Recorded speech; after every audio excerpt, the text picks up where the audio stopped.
नमस्कार। माउन्टेन समाचारमा स्वागत छ। म उषा काफ्ले र म खगेन्द्र विष्ट। सुरुमा अहिलेसम्मका मुख्य समाचार।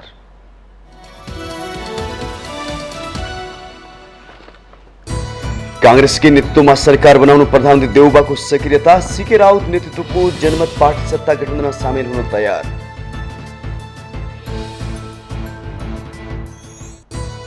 गगन थापाले प्रधानमन्त्रीका लागि सक्रियता बनाउँदा सभापतिको पक्षमा खोल्न थाले देउबा पक्षीय नेताहरू।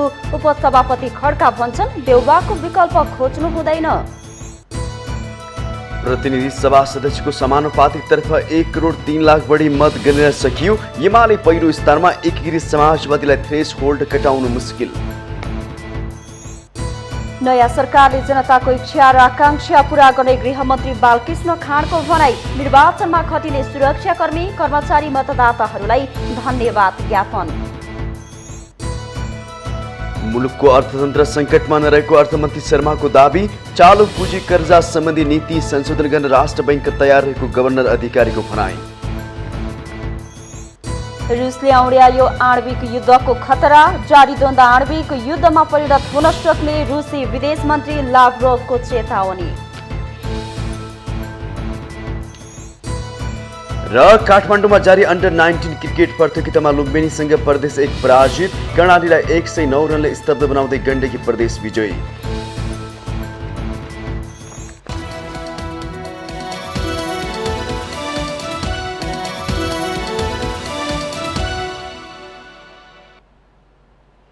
अब समाचार विस्तारमा। नेपाली कांग्रेस नेतृत्वको सत्ता गठबन्धनमा जनमत पार्टी पनि सामेल हुने भएको छ। जनमत पार्टीका अध्यक्ष चन्द्रकान्त राउतले बिहिबार प्रधानमन्त्री निवास बालुवाटार पुगेर कांग्रेस सभापति एवं प्रधानमन्त्री शेरबहादुर देउबासँग भेटवार्ता गर्नुभएको छ। भेटमा प्रधानमन्त्री देउबाले कांग्रेस नेतृत्वको गठबन्धनमा सामेल हुन र लोकतान्त्रिक शक्तिहरूको सरकार बनाउन आग्रह गर्नुभएको थियो। छलफलको क्रममा जनमत पार्टीका अध्यक्ष राउतले आफू सत्ता गठबन्धनमा सामेल हुन सकारात्मक रहेको बताउनु भएको हो। कांग्रेस नेतृत्वमा लोकतान्त्रिक सरकार गठन गर्न 2 नेताबीच सहमति भएको बताइएको छ। जनमतले प्रत्यक्षतर्फ प्रतिनिधि सभामा 1 सिट जितेको छ भने प्रदेश सभातर्फ 7 सिट जितेको छ। सो पार्टीले प्रतिनिधि सभामा समानुपातिक तर्फ समेत थ्रेसहोल्ड कटाएको छ। मधेसको नयाँ शक्तिका रूपमा उदाएको जनमत पार्टीलाई कांग्रेस नेतृत्वको गठबन्धनमा समेट्न कांग्रेस नेता विमलेन्द्र निधिले पहल गरिरहनु भएको छ। निधि र राउत बीच पटक पटक भेटघाट र संवादपछि बिहिबार प्रधानमन्त्री देउबासँगको भेट जुरेको हो।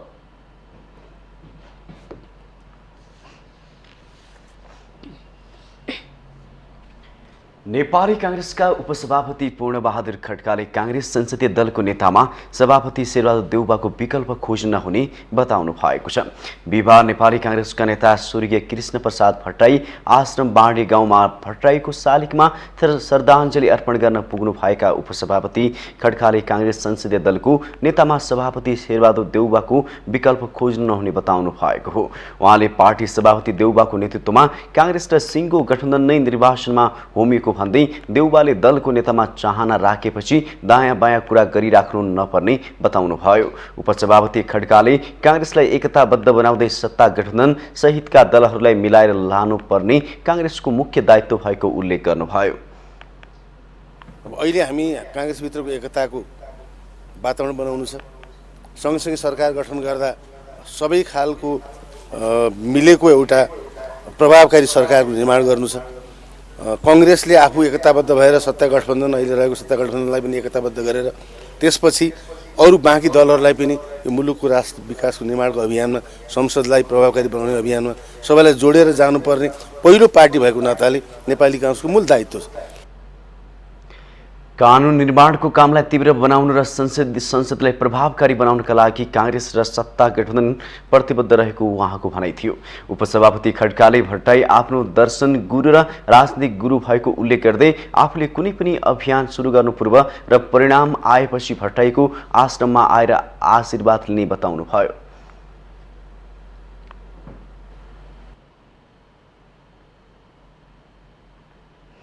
बाजुरा जिल्लामा रोकिएको मतगणना जारी छ। 2 पटकको सर्वदलीय बैठकमा मतगणनाबारे सहमति जुट्न नसक्दा मतगणना अनिश्चित बनेको थियो। निर्वाचन आयोगले रोकिएको मतगणना सुचारू गर्न बुधबार निर्देशन दिएको थियो, तर नेकपा एमाले बिहीबार दोस्रो पटक बैठकमा मात्र सहभागी जनाएपछि गणना सुरु भएको हो। नेकपा एमाले बाजुराले कांग्रेस कार्यकर्ताको कुटपिटबाट ज्यान गुमाएका विद्यार्थी चेतन अयडेका हत्यारालाई पक्राउ गर्नुपर्ने र न्यायको लागि शान्तिपूर्ण आन्दोलनका बेला गिरफ्तार गरिएका युवाहरूलाई बिना शर्त रिहाईको माग राख्दै आएको छ।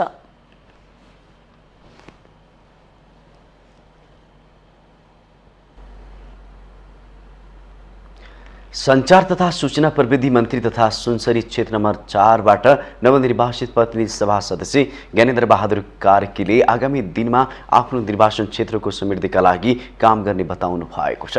बिहिबार प्रतिनिधि सभा सदस्यमा सुनसरी क्षेत्र नम्बर 4बाट निर्वाचित भएसँगै सञ्चारकर्मीहरूलाई संक्षिप्त प्रतिक्रिया दिँदै मन्त्री कार्कीले आगामी दिनमा सुनसरीको समृद्धि र सम्मानका लागि काम गर्ने बताउनुभयो। उहाँले आफूले यस क्षेत्रमा विगतमा गरेको कामको आधारमा मतदाताले जिताएको भन्दै आगामी 5 वर्षको कार्यकालमा पनि अझै बढी काम गर्ने दावी गर्नुभयो। जुन विश्वासका साथ मलाई निर्वाचित गर्नुभएको छ त्यो विश्वासलाई म अरू अभिवृद्धि गरेर लिएर जान्छु र उहाँहरूको विश्वासलाई म घात गर्न सक्दिनँ। त्यहाँका आदरणीय दिदीबहिनी दाजुभाइहरू जसले मलाई दोस्रो पटक निर्वाचित गर्नुभएको छ उहाँहरूसँग पनि म प्रत्यक्ष संवाद गरेर भएका समस्याहरूलाई निराकरण गर्दै यो क्षेत्रको समृद्धि र सम्मानका निमित्त मैले धेरै कामहरू यो क्षेत्रमा गरेको छु। त्यसैको आधारमा मलाई विजय गराउनु भएको छ र यो 5 वर्षको कार्यकालमा अरू बढी कामहरू म गर्नेछु। मन्त्री कार्की 30,483 मतका साथ सुनसरी 4बाट विजयी हुनुभएको हो। उहाँका निकटतम प्रतिद्वन्दी नेकपा एमालेका जगदीश प्रसाद कुसियतले 30,371 मत प्राप्त गर्नुभएको छ। मन्त्री कार्कीले कुसियतलाई 112 मतान्तरले पराजित गर्नुभएको छ।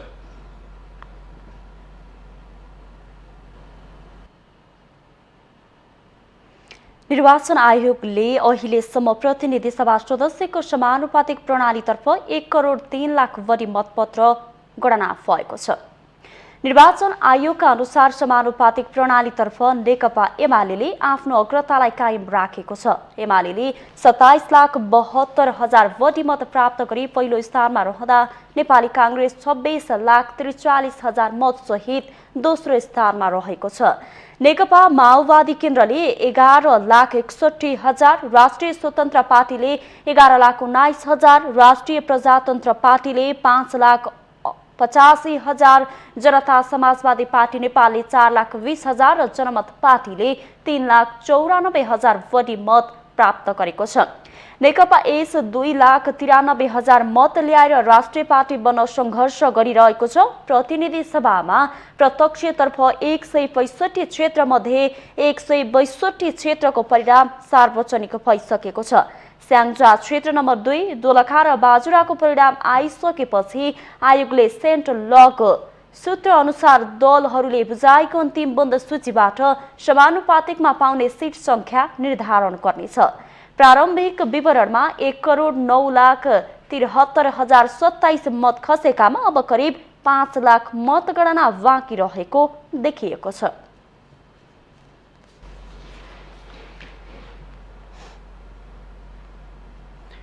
नेपाली कांग्रेसको नेतृत्व गरेर बीपी कोइराला 45 वर्षकै उमेरमा प्रथम जननिर्वाचित प्रधानमन्त्री बन्न भएको थियो।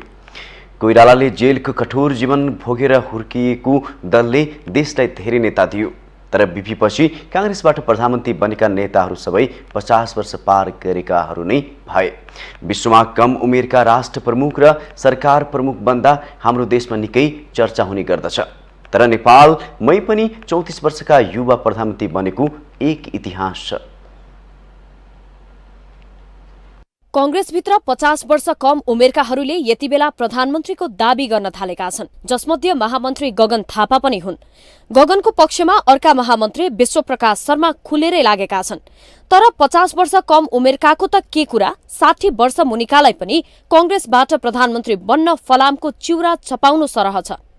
कांग्रेसबाट 80 को नजिक पुगेका वर्तमान प्रधानमन्त्री शेरबहादुर देउबा र रामचन्द्र पौडेल प्रधानमन्त्रीको दावेदार छन्। 70 कटेका डाक्टर शेखर कोइराला र त्यस नजिक पुगेका प्रकाशमान सिंह र डाक्टर शशाङ्क कोइरालाको पनि दाबी देखिन्छ।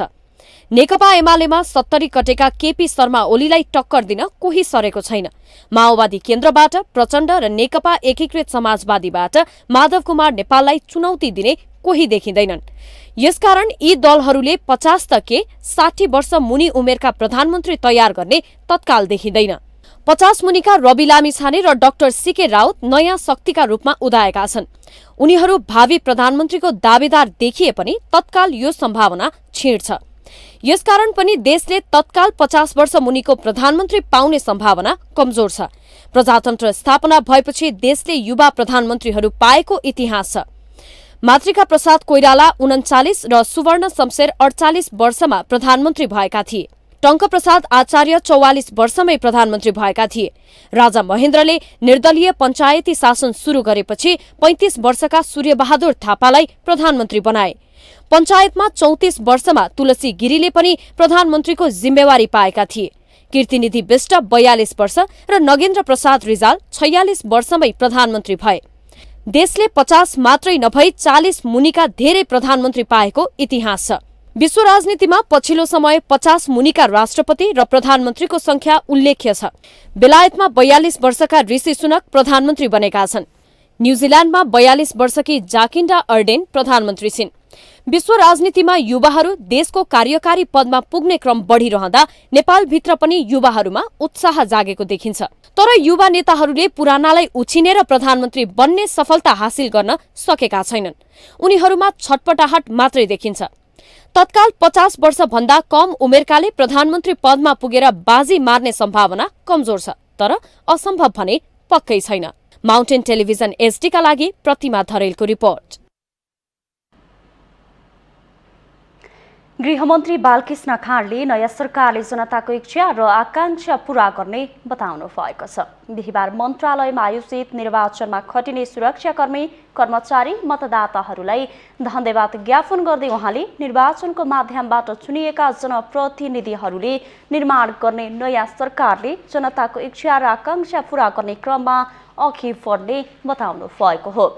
उहाँले अब बन्ने राज्य प्रणालीले शान्ति, सुशासन र स्थिरताका लागि सामूहिक प्रयत्न गर्ने उल्लेख गर्नुभयो। गृहमन्त्री खाँडले मङ्सिर 4 गतेको निर्वाचन सम्पन्न गर्न खटिएका कर्मचारी, मतदाता र सुरक्षाकर्मीहरूलाई सरकारको तर्फबाट धन्यवाद ज्ञापन समेत गर्नुभयो। उहाँले निर्वाचन एकै चरणमा सम्पन्न गरेर सरकारले आफ्नो राष्ट्रिय दायित्व पूरा गरेको भन्दै निर्वाचनका क्रममा भएको राम्रा पक्षलाई आगामी दिनमा अवलम्बन गर्ने प्रतिबद्धता जनाउनुभयो। आवधिक निर्वाचन लोकतान्त्रिक पद्धतिको सबैभन्दा सबल र सुन्दर पक्ष हो। त्यो दायित्वलाई राज्यले, नेपाल सरकारले पूरा गरेको छ र यो राष्ट्रिय दायित्व पूरा गर्ने क्रममा भूमिका निर्वाह गर्नुभएका समस्त दाजुभाइ दिदीबहिनीहरूलाई धन्यवाद दिँदै पत्रकार साथीहरूलाई पनि म धन्यवाद दिन चाहन्छु।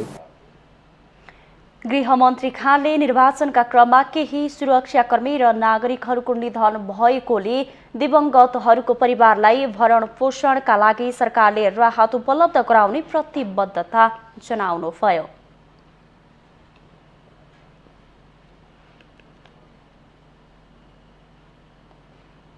माउन्टेन समाचारमा पालो भएको छ ब्रेकको।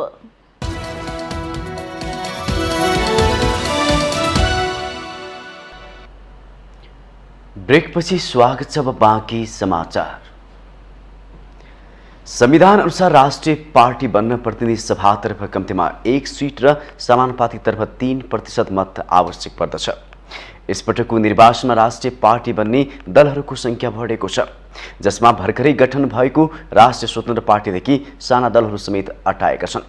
कुनै पनि दलहरू राष्ट्रिय पार्टी भएमा हुने फाइदा र राष्ट्रिय पार्टी बन्न नसकेका दलका सांसदहरूलाई पर्ने असर कस्ता छन्, हेरौँ एक रिपोर्ट। 2074 को निर्वाचनबाट नेपाली कंग्रेस, नेकपा एमाले, नेकपा माओवादी केन्द्र, जसपा र लोसपा गरी 5 दलले राष्ट्रिय पार्टीको हैसियत पाएका थिए। तर यसपटक हालसम्म राष्ट्रिय पार्टी बन्ने दलहरूको संख्या 7 पुगिसकेको छ भने नेकपा यस राष्ट्रिय पार्टी बन्न संघर्ष गरिरहेको छ। समानुपातिक तर्फको मतगणनाको पछिल्लो नतिजा अनुसार पुरानै दलहरू नेपाली कंग्रेस, नेकपा एमाले, नेकपा माओवादी केन्द्र र जसपा राष्ट्रिय पार्टी भइसकेका छन्। लोसपाले राष्ट्रिय पार्टीको हैसियत गुमाउँदा भर्खरै खुलेका राष्ट्रिय स्वतन्त्र पार्टी, जनमत पार्टी, जनता समाजवादी पार्टीसँगै पुरानै पार्टी राष्ट्रिय प्रजातन्त्र पार्टी राष्ट्रिय पार्टी भइसकेका छन्। कुन कुन दल राष्ट्रिय पार्टी हुन्छन् भन्दा पनि राष्ट्रिय पार्टी भएका सांसद र अन्य दलका सांसदहरू बीच के भिन्नता छ भन्ने मुख्य प्रश्न हो। यस्तैमा संसदमा प्रवेश गरेका सम्पूर्ण सांसदहरूले पाउने सेवा सुविधामा खासै भिन्नता नभएको संसद सचिवालयका प्रवक्ता रोजनाथ पाण्डे बताउनुहुन्छ। यसलाई राजनीतिक मान्यताको रूपमा ऐनमा नै व्यवस्था गरिएको उहाँको भनाइ छ। राष्ट्रिय पार्टी बनेको कारणले उहाँले समानुपातिकमा आफ्नो सिटहरू बढाउन सक्नुभयो। अब त्यो बाहेक हाम्रो यो दल सम्बन्धी कानुनले चाहिँ के गर्यो भने हामीले संसदीय दल गठन गरिसकेपछि अब दलहरूको सङ्ख्याको आधारमा 10 जना भयो भने एक खालको सुविधा छ, अनि 10% भयो भने अर्को खालको सुविधा छ। अब त्योभन्दा कम सङ्ख्या भयो भने उहाँहरूले पाउने सुविधा पनि कम एमाउन्टको छ भनेपछि यसरी एउटा वर्गीकृत गरेर सांसदहरूले पाउने सेवा सुविधा सम्बन्धी ऐनले चाहिँ व्यवस्था गरेका छ। हामी त्यही अनुसारको सुविधा उहाँलाई दिन्छौँ। अब राष्ट्रिय पार्टी हुनु र नहुनु अनि यता संसदीय दल बन्नु नबन्नुमा चाहिँ कानुनी हैसियत चाहिँ उहाँहरूलाई समान देखिन्छ। राष्ट्रिय दलको मान्यता प्राप्त नहुँदा पनि प्रत्यक्षतर्फ 2 सिट जितेको खण्डमा सो दलले संसदीय दलको कार्यालय पाउने व्यवस्था छ। राष्ट्रिय दल भइसकेपछि 10 सांसद भएको दलहरूले प्रमुख सचेतक र सचेतक तोक्न पाउनेछन्, जसले ऐन अनुसार सम्पूर्ण सेवा सुविधा पाउनेछन् र पारिश्रमिकका अलावा 1 जना स्वकीय सचिव राख्न पाउने सुविधा उपलब्ध गरिएको छ। तर राष्ट्रिय दलका लागि थ्रेस होल्ड कटाउन नसकेमा समानुपातिकबाट प्राप्त हुने सांसद गुमाउनु पर्नेछ। राष्ट्रिय पार्टी भएमा कुनै पनि दलहरूले आगामी 5 वर्षका लागि आफ्नो चुनाव चिन्ह सुरक्षित राख्न पाउनेछन्। यद्यपि संसदमा रहेर मुलुकका विषयलाई उठान गर्न र खबरदारी गर्न राष्ट्रिय पार्टीको मान्यता प्राप्त नै गर्नुपर्छ भन्ने नभएको विश्लेषक प्रकाश रायमाझी बताउनुहुन्छ। राष्ट्रिय पार्टी हुँदाखेरि अब अलिकति सुविधाको बढी कुराहरू हुन्छन्। अब राज्य सरकारमा सहभागिताका प्रश्नहरू उठ्छन्। अन्यथा आफ्नो खबरदारी गर्न, संसदमा आवाज उठाउन स्वतन्त्र रूपमा पनि सक्छ नि। जनताले अभिमत दिएर पठाएपछि संसदमा आफ्नो आवाज राख्नलाई राष्ट्रिय पार्टी नै हुनुपर्छ भन्ने होइन। अब राष्ट्रिय पार्टीको जुन अहिले यो निर्वाचन एउटा प्रक्रियामा बनाइएको कानुन छ त्यो पनि चाह्यो भने प्रचण्डजीले फेरिहाल्नुहुन्छ। उहाँलाई अनुकूल थिएन भने त्यो फेरिन सक्थ्यो। अहिले अनुकूल नभए हुनाले त्यो फेर्दैन कि भन्ने मलाई लाग्दछ। राष्ट्रिय पार्टीको मान्यता प्राप्त नभएको दलका सांसदहरूलाई पनि हुइप लाग्छ र सांसदहरूले मनोमानी गरेमा उनीहरूको पद नै खारेज समेत हुन सक्छ, जसले सांसदहरूले आफू खुसी निर्णय गरेर ल्याउन सक्ने राजनीतिक अस्थिरतालाई धेरै हदसम्म रोक्न मद्दत पुर्याउँछ। माउन्टेन टेलिभिजन एचडीका लागि क्यामेरामा प्रदीप घलानका साथमा बिन्दु अधिकारी, काठमाडौँ। नेपाली कांग्रेसका नेता उमेशचन्द्र राईमाझीले आगामी 5 वर्षका लागि बहालवाला प्रधानमन्त्री शेरबहादुर देउवाको विकल्प नभएको बताउनु भएको छ। बिहिबार माउन्टेन टेलिभिजनको कार्यक्रम माउन्टेन संवादमा नेता राईमाझीले अहिलेको परिस्थिति र राजनीतिलाई दिशा दिन सक्ने तथा देशमा समृद्धि ल्याउन सक्ने प्रधानमन्त्री शेरबहादुर देउवा नै भएको जिकिर गर्नुभयो। टेस्टका भएका हिसाबले हेर्नुहुन्छ भने शेरबहादुर प्राइम मिनिस्टर अहिले जो हुनुहुन्छ शेरबहादुरजी, उहाँ चाहिँ वास्तवमा के हो भने अब यत्रो 2टा निर्वाचन उहाँले सम्पन्न गर्नुभयो उहाँको कार्यकालमा। यो 1.5 वर्षको बिचमा 2टा निर्वाचन सम्पन्न गर्नुभयो। अध्यक्ष हुनुभयो, पार्टी सभापति त हुँदै हुनुहुन्थ्यो। त्यस पछाडि उहाँले 2टा निर्वाचन सम्पन्न गर्नुभयो, स्थानीय निर्वाचन र यो प्रतिनिधि सभाको निर्वाचन। यो ठट्टा कुरा होइन। प्रजातन्त्रलाई सही बाटोमा लानका लागि निर्वाचन समयमा, तोकिएका समयमा सम्पन्न हुनुपर्छ र त्यो निष्पक्ष नेता राईमाझीले महामन्त्री थापा र राष्ट्रिय स्वतन्त्र पार्टीका सभापति रवि लामिछाने बीच निर्वाचनको क्रममा साँठगाँठ भएको हो कि होइन भनी पार्टीले छानबिन गर्ने बताउनुभयो।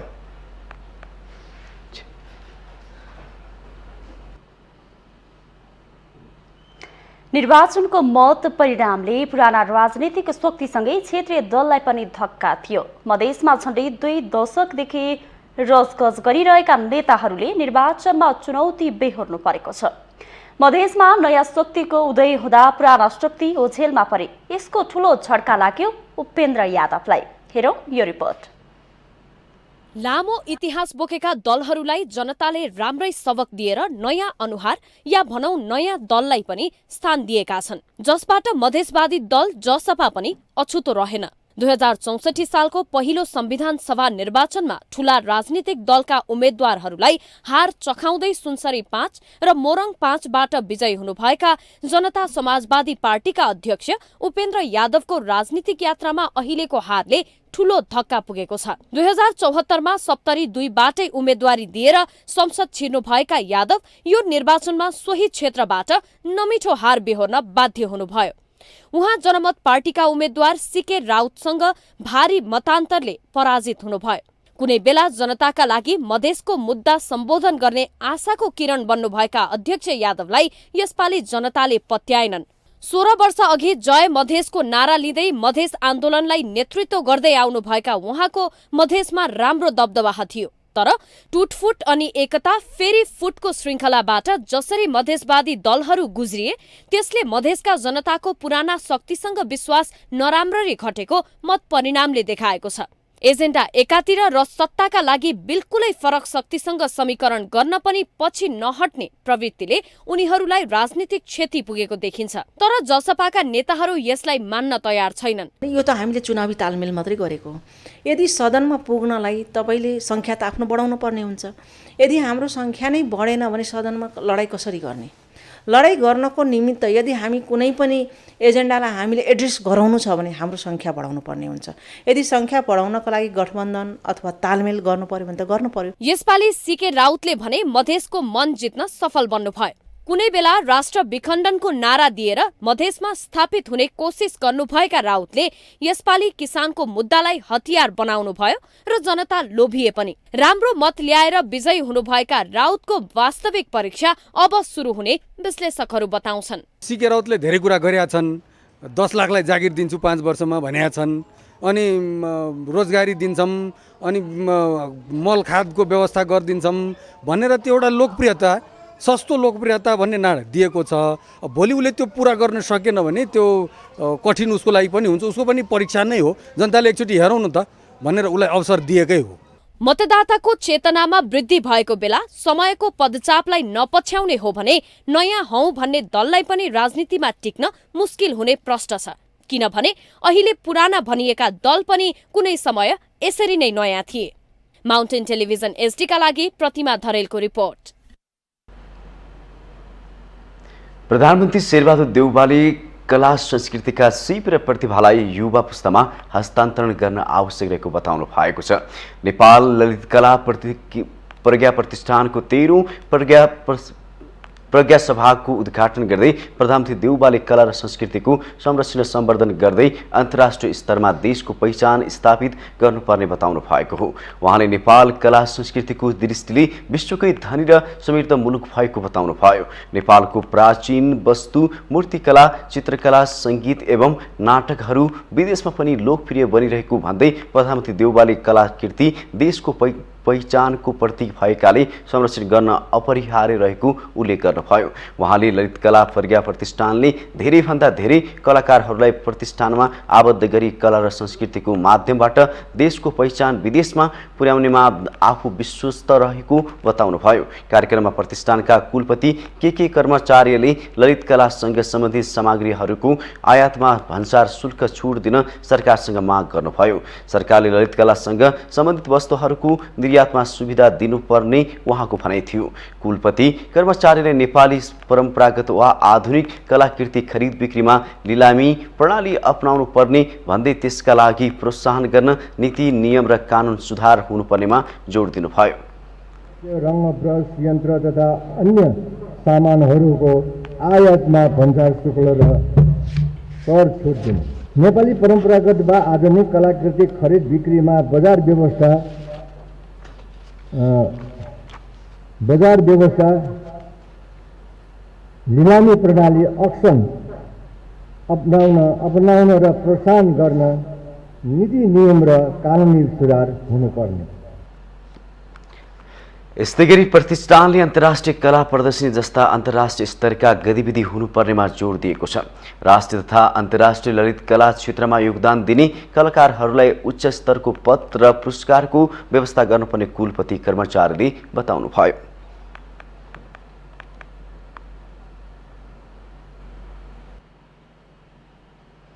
मधेसी आयोगले काठमाडौँ महानगरपालिकाका मेयर वालिन शाह विरुद्ध नाराबाजी गरेको भिडियोमा मधेसी समुदायमाथि अपमानजनक शब्द प्रयोग गरिएको भन्दै संलग्नलाई कारबाही गर्न गृह मन्त्रालय र प्रहरीलाई आग्रह गरेको छ। मङ्सिर 14 गते सामाजिक सञ्जालमा धेरै प्रचार भएको एक भिडियोमा मेयर वालिन शाह विरुद्ध नाराबाजी भएको थियो। त्यस क्रममा मधेसी समुदायमाथि अपमानजनक शब्द प्रयोग गरी सम्पूर्ण मधेसी समुदायलाई अपमानित र सामाजिक सद्भाव तथा राष्ट्रिय एकता खलल पार्ने काम भएको आयोगले बताएको छ। आयोगकी उपसचिव सविता डङ्गोलले गृह मन्त्रालय र प्रहरी प्रधान कार्यालयलाई लेखेको पत्रमा विरोधको क्रममा सामाजिक सञ्जालमा एक व्यक्तिले सम्पूर्ण मधेसी समुदायलाई अपमानित र सामाजिक सद्भाव तथा राष्ट्रिय एकता खलल पार्ने कार्य गरेको हुनाले निजलाई कानुन बमोजिम कडाभन्दा कडा कारबाही गर्नका लागि आदेश अनुसार अनुरोध गरिएको उल्लेख छ। आयोगका अध्यक्ष डाक्टर विजय कुमार दत्तले आयोगले नेपाल प्रहरीलाई भिडियोमाथि छानबिन गरी कारबाही गर्न पत्राचार गरेको बताउनुभयो।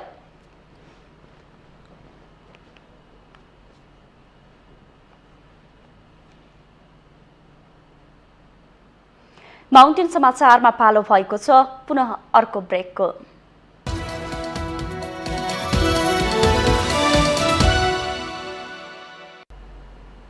ब्रेकपछि स्वागत छ। अब बाँकी समाचार। तत्कालीन प्रधानमन्त्री बाबुराम भट्टराईको योजना अनुसार काठमाडौँ उपत्यकामा रहेका सुकुम्बासीका लागि काठमाडौँको नागार्जुन नगरपालिका 1 रानीवनमा 5वटा भवन 2072 सालमा निर्माण गरिए। उनीहरूका लागि बनाइएको भवनमा अहिलेसम्म सुकुम्बासीलाई स्थानान्तरण गरिएको छैन। बरु ती भवनहरूमा अहिले मानव सेवा आश्रम, वडा कार्यालय र अस्थायी प्रहरी बिट लगायतका सरकारी कार्यालयहरू सञ्चालन भइरहेका छन्। बाबुराम भट्टराई प्रधानमन्त्री हुँदा शहरी विकास मन्त्रालयले आवासविहीनहरूको व्यवस्थापनका लागि भन्दै काठमाडौँको नागार्जुन नगरपालिका 1 रानीवनमा 5वटा भवन निर्माण गर्ने योजना अगाडि बढायो। 2069 सालमा प्रत्येक भवनमा 40 परिवार अट्न सक्ने गरी 5 तले 5वटा भवनको निर्माण अगाडि बढाइयो र 2072 सालमा निर्माण सम्पन्न भयो। यी भवनमा 7 वर्ष बित्दा पनि कुनै सुकुम्बासी परिवार राखिएको छैन। बरु हाल यहाँ मानव सेवाश्रम, नगरपालिकाको वडा कार्यालय, अस्थायी प्रहरी बिट र शहरी स्वास्थ्य केन्द्र राखिएको छ। त्यसैगरी खाली रहेको एउटा भवनमा महिला बालबालिका तथा ज्येष्ठ नागरिक मन्त्रालयले समस्यामा परेका महिलालाई राख्ने तयारी गरिरहेको छ। सुकुम्बासीका नाममा बनाइएका भवनहरू फरक प्रयोजनमा उपयोग भइरहेको छ। जे कामका लागि भवन निर्माण गरिएको हो त्यही प्रयोजनमा सरकारले उपयोग गर्न सक्नुपर्थ्यो। भवन बनेदेखि हालसम्मका कुनै पनि सरकारले सुकुम्बासीलाई यहाँ स्थानान्तरण गर्न चासो राखेनन्। बरु उनीहरूका लागि बनाएका संरचना सरकार आफै कब्जा गर्न खोजेको देखिन्छ। सुकुम्बासी राख्दा स्थानीयको विरोध हुन्छ भन्दै नागार्जुनका वडाध्यक्षले नै भवनमा सुकुम्बासी राख्न नसकिने घुमाउरो तर्क गर्नुहुन्छ। म बाबुराम भट्टराई देशको प्रधानमन्त्री भइसकेपछि सुकुम्बासीलाई बनाउने भनेर चाहिँ बनाएको बिल्डिङ भनेर त्यतिखेर हामीले पनि सुनेको हो। तर त्यही कुरा के भयो, पछि गएर यो यहाँको केही स्थायी रूपले बसोबास गरेका र केही छिमेकीहरूले त्यो चाहिँ यहाँ चाहिँ सुकुम्बासी राख्न उपयुक्त हुँदैन भनेको थियो। त्यसपछि यो कुरा त्यतिकै सेलाएर गयो। मेरो त प्रष्ट भनाइ छ, यहाँको वडावासीले जे चाहन्छ नि मैले त्यही गर्ने हो। यहाँ चाहिँ यो सुकुम्बासी राख्दा उपयुक्त छ भनेर वडावासीले भन्छ, म त्यो कुरामा ओके। यदि यहाँको वडावासीले यो सुकुम्बासी राख्न उपयुक्त छैन भन्यो भने त म वडावासीसँगै चाहिँ अगाडि बढ्ने हो नि त। यता सुकुम्बासीहरू भने उक्त भवन आफूहरूका लागि साँघुरो भएकाले नजाने तर्क गर्छन्। मानव एउटा कोठा हो, त्यो एउटा कोठामा परिवार कसरी अट्छ त्यो सम्भव थिएन, हुन सक्ने स्थिति नै होइन त्यो, होइन। अब त्यहाँ त कस्तो मान्छेलाई ठिक हुन्थ्यो भनेदेखि त बुढाबुढीलाई अथवा पाहुना जस्तै एकल पाहुनाहरू त्यस्ता मान्छेलाई मात्रै ठिक हुन्छ, फ्यामिलीलाई त्यो हुँदैन। त्यो एउटा कोठामा फ्यामिली कसरी अट्छ र त्यस्ता ठाउँमा गयो भनेदेखि तपाईँहरूको लागि बनाइदिएको भनेर देखाउनुहुन्छ, अचम्मको कुरा गर्नुहुन्छ उहाँहरू। अनि हामीले भनेदेखि त्यो भएको कारणले हामीले कसैले पनि त्यहाँ जानेवाला थिएन, जान्न पनि हो। हाम्रो लागि अट्दै नउड्ने हुँदै नहुने ठाउँमा हामी कसरी जानु, त्यही भएर हामी गएनौँ। राज्यले व्यवस्थापन गरिदिएन भनेर गुनासो गर्नेहरूले सरकारले देखाएको बाटोमा हिँड्न नचाहने अनि सरकार पनि वास्तविक सुकुम्बासी को हो भनेर निर्क्युल गर्न नसक्दा यो समस्या झनै गिजोलिएको छ। सरकार र सुकुम्बासी एकअर्काप्रति सकारात्मक नहुने हो भने समस्याको समाधान कहिल्यै हुने छैन। माउन्टेन टेलिभिजन एचडीका लागि क्यामेरामा विक्रम साक्यका साथ सन्दीप शर्माको रिपोर्ट। अर्थमन्त्री जनार्दन शर्माले नेपालको अर्थतन्त्र सङ्कटमा रहेको दाबी गर्नुभएको छ। बिहिबार नेपाल आर्थिक पत्रकार समाज सेजनको 26औं स्थापना दिवसको अवसरमा आयोजित कार्यक्रममा अर्थमन्त्री शर्माले अर्थतन्त्र नबुझेकाले मात्रै नेपालको अर्थतन्त्र सङ्कटमा छ भन्ने गरेको बताउनु भएको हो। उहाँले निजी क्षेत्र र अर्थशास्त्रीहरूलाई देशको अर्थतन्त्र कसरी सङ्कटमा परेको छ भन्दै प्रश्न समेत गर्नुभयो। अर्थमन्त्री शर्माले नेपालको अर्थतन्त्र एकै पटक तल र माथि जाने खालको नभएको दावी गर्नुभयो। नेपालको अर्थतन्त्रका सूचकहरू क्रमिक रूपमा सुधार हुँदै गएकाले अर्थतन्त्र सुधारको बाटोमा रहेको उहाँको दावी थियो। मन्त्री शर्माले खुला सीमानाका कारण राजस्व घटेको भन्दै नाका व्यवस्थित बनाउनु पर्ने औल्याउनु भयो। त्यहाँ एउटा समस्या देखिएको छ, त्यसको पनि प्रशासनिक र हाम्रा खुला सिमानाहरूलाई व्यवस्थित गर्ने कुरासँग सम्बन्धित छ। अहिलेको निर्वाचनको कारणले पनि ती कुराहरूमा अलिकति ध्यान नपुगेको कुरा पनि हो। त्यसलाई व्यवस्थित गर्ने, त्यसमा प्रविधिको अझ प्रयोग गर्ने र त्यसलाई अझ राम्रो बनाएर जानुपर्ने आवश्यकताहरू छन्। ती कतिपय कारणहरू छन्। अहिले डिमान्ड घटेका कुराहरू पनि छन्।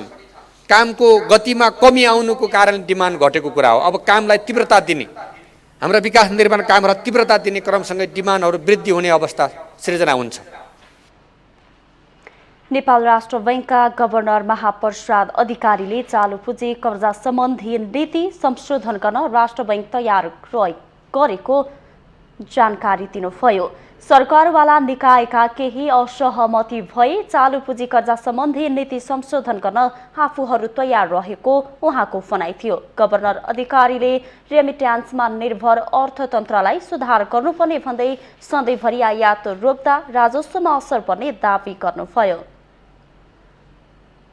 इकोनोमी चल्छ, सधैँ चल्दैन। हामीले यसमा सुधार गर्ने जरुरी छ।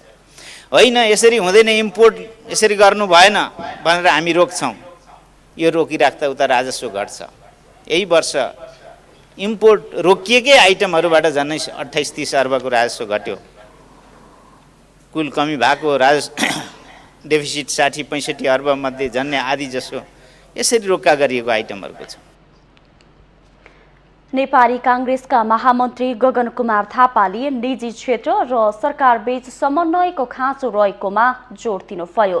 दिगो आर्थिक विकासका लागि आर्थिक एजेन्डामा निजी क्षेत्रसँग सरकारको नाता नदिएको दुई किनारा जस्तो भएको टिप्पणी गर्दै उहाँले अब सरकारको नेतृत्व गर्ने व्यक्तिले आगामी 5 महिनाभित्र अर्थतन्त्रलाई सुदृढ बनाउन के गर्ने भन्ने बारेमा खाका तयार गर्नुपर्ने सुझाव दिनुभयो। पूर्व प्रधानमन्त्रीले 2 दिनको रिट्रिटमा लिएर गए पनि हुन्छ। सँगै राखेर 48 घण्टा सँगै बसेर अबको 5 महिनाभित्र के गर्ने हो। हामी जस्तो कानुन भन्छौँ कतिपय कुराहरू, हाम्रो कानुन अभ्यासको कुरा छ।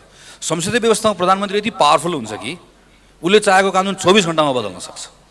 हामीलाई कुनै कानुनले रोक्दैन। हामी यो प्रचलित कानुनको आधारले समस्या छ, बदल्दैनौँ न कानुन। यदि प्रचलित कानुनले समस्या गरेको छ भने। महामन्त्री थापाले सस्तो लोकप्रियताका लागि नेतृत्व तहले 50 वर्षमै वृद्ध भत्ता दिने गरी प्रतिस्पर्धामा उत्रिएको टिप्पणी गर्नुभयो।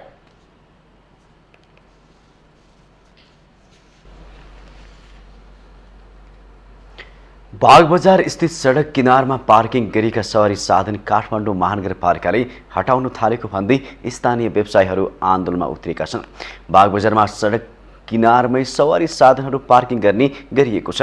महानगरपालिकाले केही दिनदेखि सडकमा पार्किङ गरेका सवारी साधनहरू हटाउन थालेपछि आफूहरूलाई असहज भएको भन्दै व्यवसायीहरू आन्दोलित भएका हुन्। बिहिबार व्यवसायीहरूले आफ्नो व्यवसाय बन्द गरेर महानगरको कदमप्रति विरोध जनाएका छन्। महानगरले बागबजारको सडकमा कालोपत्री गरेको र कालोपत्री गरिसकेपछि सडकमा सवारी साधन पार्किङ गर्न रोक लगाएको हो। व्यवस्थित पार्किङको अभावमा सडकमै पार्किङ गर्ने गरिएको भन्दै व्यवसायीहरूले आफूहरूलाई जबरजस्ती गर्नुभन्दा विकल्प दिनुपर्ने बताएका छन्। लाखौं रकम व्यवसायमा लगाएर जीविकोपार्जन गरिरहेको भन्दै महानगरको कदमले दैनिक जीवनयापन र व्यापार व्यवसायमा असर परेको उनीहरूको गुनासो छ। परिवर्तनको नाममा जनतालाई दुःख नदिन पनि उहाँहरूले महानगरपालिकाका प्रमुखलाई आग्रह गरेका छन्। यो कुरा चाहिँ मेयर साहबलाई विशेष गरेर यो तपाईहरुको टेलिभिजनबाट विभिन्न मिडियाबाट चाहिँ म तपाईहरुलाई जानकारी गराउन सक्छु। मेयर जस्तो व्यक्तित्व अत्यन्तै राम्रो काम गर्नुभएको छ। परिवर्तन हुनु आवश्यक छ। युरोप जस्तो नेपाल हुनु आवश्यक छ। तर यसको भौगोलिक अवस्थामा परिवर्तन हुनुपर्छ भन्ने हाम्रो कुरा हो। जसरी विदेशमा चाहिँ अमेरिका, अस्ट्रेलिया जुनसुकै देशमा बाउलाई हेलो भन्ने चलन छ, नेपालमा हेलो भन्ने संस्कार आइसकेको छैन। हामीले नमस्ते नै गर्नुपर्छ। त्यसले गर्दा युरोप बनाउनको लागि बुवा आमालाई ढोग्ने प्रथालाई हटाए जस्तो परिवर्तनको नाममा जनतालाई दुःख दिन पाइँदैन भन्ने कुरा हाम्रो माग छ। व्यवसायीहरूले महानगरले आफूहरूको आवाज नसुनेको भन्दै आन्दोलन जारी रहने चेतावनी समेत दिएका छन्।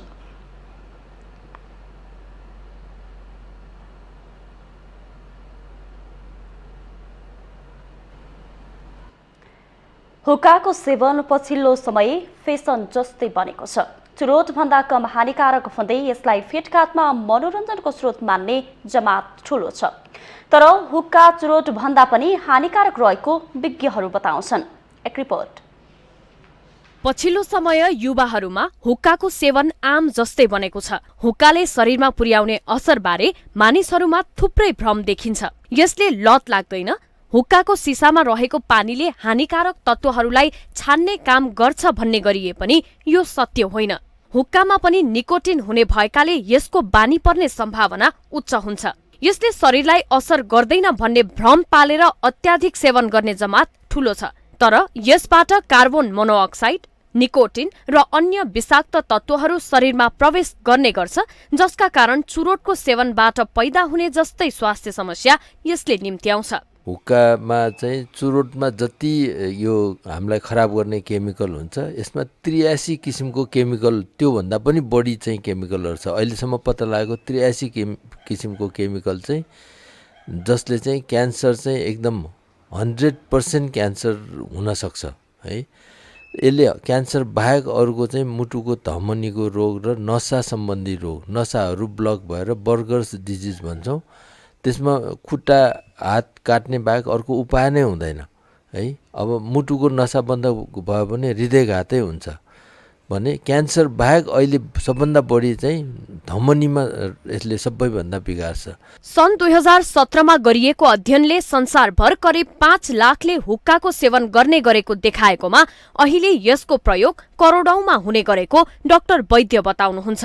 हुक्काको प्रयोग किशोर किशोरीहरूमा बढिरहेको र यसले क्यान्सरको जोखिम थप बढाएको उहाँको भनाइ छ। अहिले उत्पादक कम्पनीहरूले निकै सुरक्षित रहेको दाबीका साथ विद्युतीय हुक्काहरू पनि बजारमा ल्याएका छन्। यो मात्रै होइन, भेपिङ पनि हुक्काको विकल्प बनेको छ।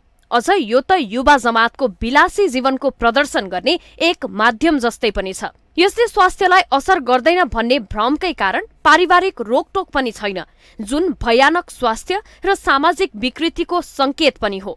यसको न्यूनीकरणका लागि राज्यको संवेदनशीलता पनि अत्यन्तै जरुरी हुने डाक्टर वैद्यको बुझाइ छ। यसलाई चाहिँ एकदम पुरै निर्मूल गर्नुपर्छ। तर गर्न नसकिरहेको संसारमा सबभन्दा ठुलो कारण के हो भने देशको राजस्व सबैभन्दा बढी यो चुरोट फ्याक्ट्रीबाट आउँछ। नेपालमै अब सूर्य टोबाकोको सबैभन्दा बढी राजस्व कलेक्सन भइरहेछ, त्यस कारण बन्द गर्न सक्दैन। तर यो चाहिँ एकदम मिठो विष नै हो। सुर्तीजन्य पदार्थ र यसले कसरी हाम्रो स्वास्थ्यमा असर पुर्याउँछ भन्ने बारे विद्यालयको पाठ्यक्रममै समावेश गर्न सके यसको नियन्त्रण धेरै हदसम्म सम्भव हुने सुझाव विज्ञहरूको छ। हुक्का चुरोट भन्दा पनि हानिकारक छ भन्ने विषयमा सेवनकर्ताहरू सचेत हुन पनि उत्तिकै आवश्यक छ। माउन्टेन टेलिभिजन एसडीका लागि प्रतिमा धरेल, काठमाडौँ। हामीसँग आर्थिक, अन्तर्राष्ट्रिय र खेल समाचार बाँकी नै छन्। माउन्टेन समाचारमा पालो भएको छ ब्रेकको।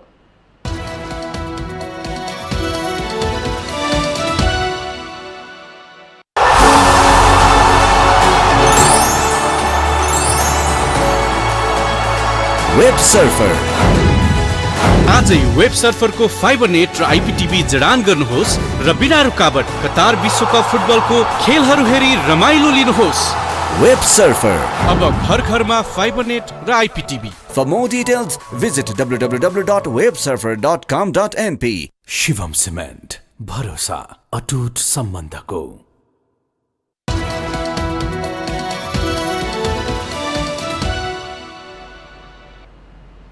ब्रेकपछि स्वागत छ। पालो आर्थिक समाचारको। आर्थिक समाचारको साथमा जगदम्बा सुपर साइन तथा ग्याल्बा प्लस जीवनभरको भरोसा। मेगा बैंक नेपाल लिमिटेड विश्वास जित्दै अघि बढ्दै।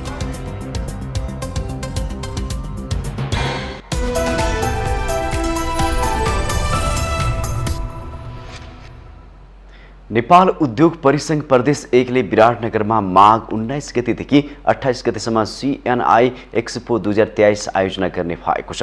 नेपाल उद्योग परिसंघ प्रदेश 1 ले बिहिबार काठमाडौँमा पत्रकार सम्मेलन गर्दै माघ 19 गतेदेखि 28 गतेसम्म हाइडु, पर्यटन, स्वास्थ्य, शिक्षा र कृषिसँग सम्बन्धित व्यापार मेला CNI एक्सपो 2023 आयोजना गर्न लागेको जानकारी दिएको हो। पत्रकार सम्मेलनमा प्रदेश 1 परिसंघका सदस्य गिरिजा शारदले अन्य एक्सपो भन्दा CNI एक्सपो फरक ढङ्गले गर्न खोजेको बताउनुभयो। उहाँले एक्सपो कुनै पनि एउटा क्षेत्र मात्र नभएर धेरै क्षेत्रलाई समेटेर आयोजना गरिने जानकारी दिनुभयो। एक्सपो मार्फत उद्योग परिसंघमा एउटा क्षेत्रको मात्रै संलग्नता नभई सबै क्षेत्रको सहभागिता रहेको देखाउने उद्देश्य रहेको शारदले बताउनुभयो। उहाँले मेलामा करिब 4000 मानिसहरूलाई सहभागी गराउने भन्दै 50 करोड भन्दा बढीको व्यापार हुने अपेक्षा रहेको जानकारी दिनुभयो। अनुमान छ 10 दिनको लागि यो एक्सपो हुन्छ। 10 डेज। हाउ मेनी स्टल्स भन्दाखेरि 300 देखि 350 स्टल्स हामीले टार्गेट गरेका छौँ। Let's see where we stop, किनभने इभेन्ट सल्युसनले हामीले स्टलहरूको म्यानुफ्याक्चरिङमा सहयोग गर्दैछ। Very experienced people and I am sure we are going to get mileage from their experience. This is something that I have shown you कि यस्तो स्टल हुन सक्छ, but I am sure they are going to do a better job. उहाँले expo 10 दिनसम्म चल्ने भन्दै 350 वटा स्टलहरू राखिने बताउनुभयो। स्टलहरूमा स्वदेशी उत्पादनलाई प्राथमिकता दिने आयोजकले जनाएको छ।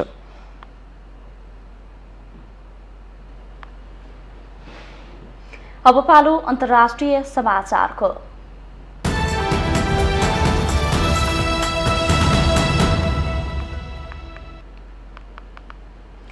रुसले आणविक युद्धको खतरा औँल्याएको छ। रुसी विदेश मन्त्री सेर्गेई लाभरोभले आणविक शक्ति सम्पन्न देशबीचको द्वन्द्व आणविक युद्धमा परिणत हुने औँल्याउनु भएको हो।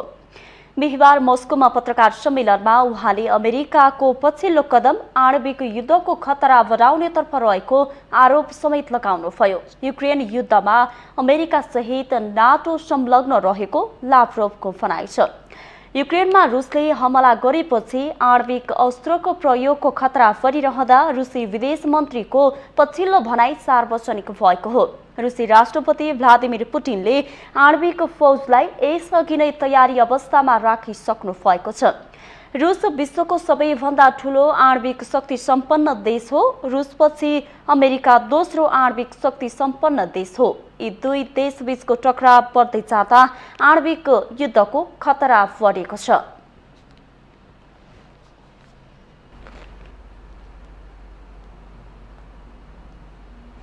अब पालो खेल समाचारको।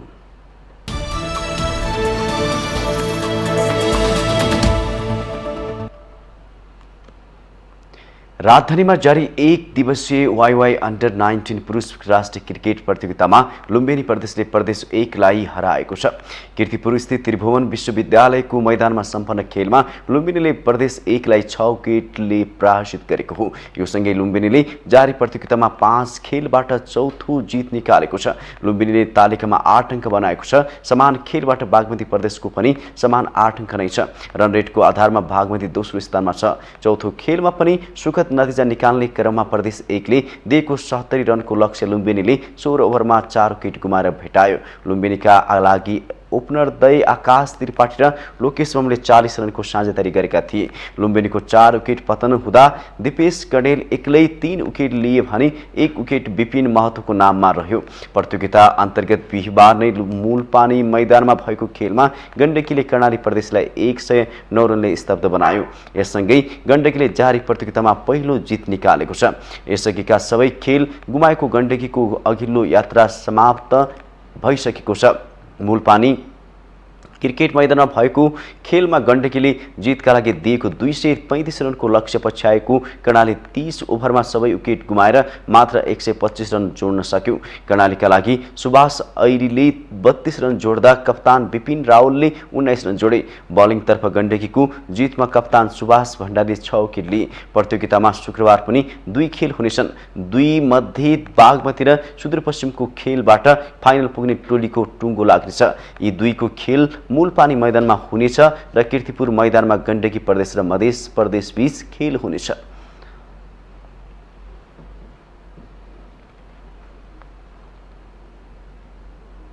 माउन्टेन समाचारमा पालो भएको छ ब्रेकको।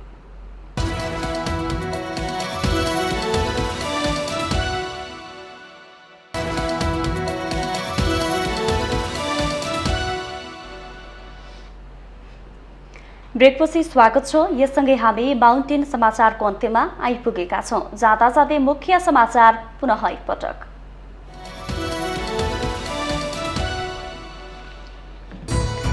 कांग्रेसको नेतृत्वमा सरकार बनाउन प्रधानमन्त्री देउबाको सक्रियता। सीके राउत नेतृत्वको जनमत पार्टी सत्ता गठबन्धनमा सामेल हुन तयार।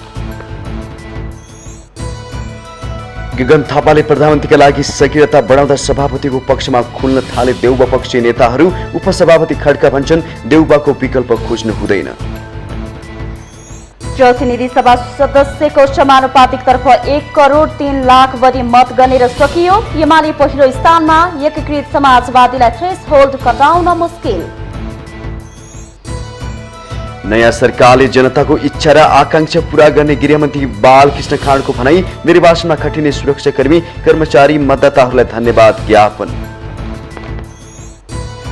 मुलुकको अर्थतन्त्र संकटमा नरहेको अर्थमन्त्री शर्माको दावी। चालु पुँजी कर्जा सम्बन्धी नीति संशोधन गर्न राष्ट्र बैंक तयार रहेको गभर्नर अधिकारीको भनाई।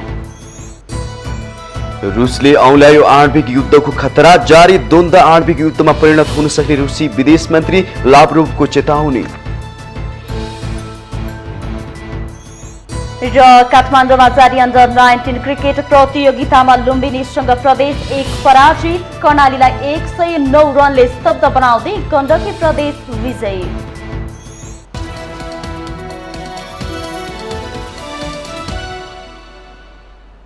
माउन्टेन समाचार अहिलेलाई सकियो। सत्य तथ्य र निष्पक्ष समाचारका लागि माउन्टेन टेलिभिजन HD हेर्दै रहनुहोला। नमस्कार।